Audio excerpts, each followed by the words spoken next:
Now, the top of the hour on the Progressive Voices channel on TuneIn presents the Green News Report. I believe this trial was so unfair that Greenpeace is very likely to prevail on appeal. Greenpeace ordered to pay hundreds of millions to fossil fuel company over pipeline protests. And as long as those concentrations of greenhouse gases keep increasing, as long as we keep putting greenhouse gases into the atmosphere, the world will keep on warming. UN climate report documents spiraling weather and climate impacts. Plus, China unveils EV battery breakthrough. Really? Yeah. Really? Yeah. All of those breakthroughs and more straight ahead from BradBlog.com. I'm Brad Friedman. And I'm Desi Doyen. Stand by for 6 minutes of independent green news, politics, analysis, and snarky comment. The EPA is also going to overturn limits on soot from smokestacks and restrictions on emissions of mercury. Mercury poisoning is back, baby. Pretty soon, your horoscope's going to read, this month, Mercury is in retrograde and also in your brain. This is your Green News Report.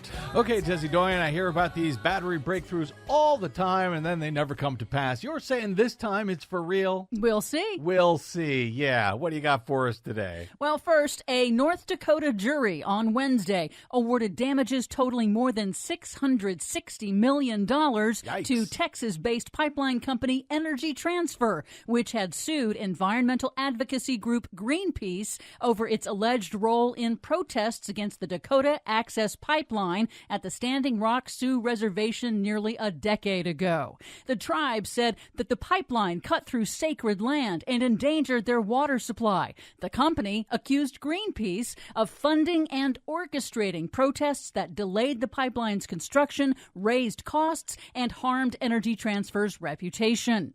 Greenpeace has maintained that it played only a minor part in demonstrations led by the tribe and portrayed the lawsuit as an attack on First Amendment rights and an attempt to stifle oil industry critics that they say will have major consequences for advocacy and protest.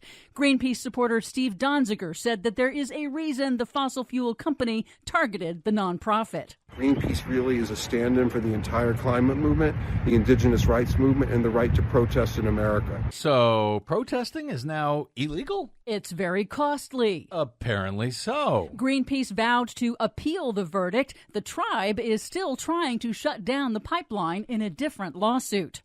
This will be worth watching. In Science, the World Meteorological Organization's sobering State of the Climate report this week warns that all indicators of man-made climate change have hit record levels, driven by humanity's burning of fossil fuels. Somebody ought to protest that. Levels of climate-warming carbon dioxide in the atmosphere hit its highest level in at least 800,000 years. Each of the past 10 years were the 10 hottest years on record since record-keeping began in the mid-1800s. The oceans set new heat records in each of the last 8 years.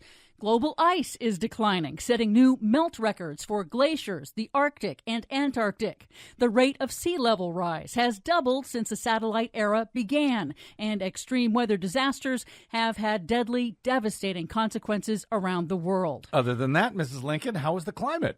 The scientists say the world can still avoid climate catastrophe, that warming will effectively stop when humanity's CO2 emissions stop. Or when humanity stops. Here's WMO lead scientist Dr. John Kennedy in an interview with Asia Today. We bring this all together to show that it's not just one element of the climate system that's changing. It's a change that's being seen in every corner of the world, across all the different spheres. In policy, the Trump Interior Department has suspended nearly every legal opinion issued by the Biden administration, including one that protects birds under the Migratory Bird Treaty Act, one of the nation's oldest environmental laws that fined companies for accidentally killing birds through industrial activities like oil and gas drilling and wind energy production. The suspension is a win for the oil and gas industry, sparking alarm from conservationists who warn that bird populations are already plunging because of climate change and human destruction of their habitats. But there is some brighter news. Thank you. New statistics show that the European Union's emissions from transportation have fallen more than 5% in a single year, thanks to the rapid rollout of electric vehicles across the continent. And good news for China and Europe. Chinese EV maker BYD has unveiled new super-fast battery charging technology that it says is twice as fast as a Tesla fast charger and nearly as fast as pumping gas.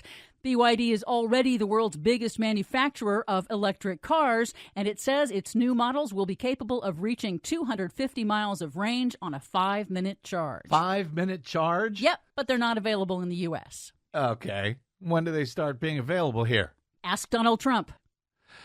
Great. For much more on all of those stories and the ones we couldn't get to today, check out our website at greennews.bradblog.com. I'm Brad Friedman. And I'm Desi Doyen. And this has been your Green News Report. PV brings you the best progressive audio and video in one free stream. Stephanie Miller, Tom Hartman, Randy Rhodes, David Packman, Brad Friedman, and more. Search Progressive Voices on the TuneIn app. Download the free Progressive Voices app or go to progressivevoices.com.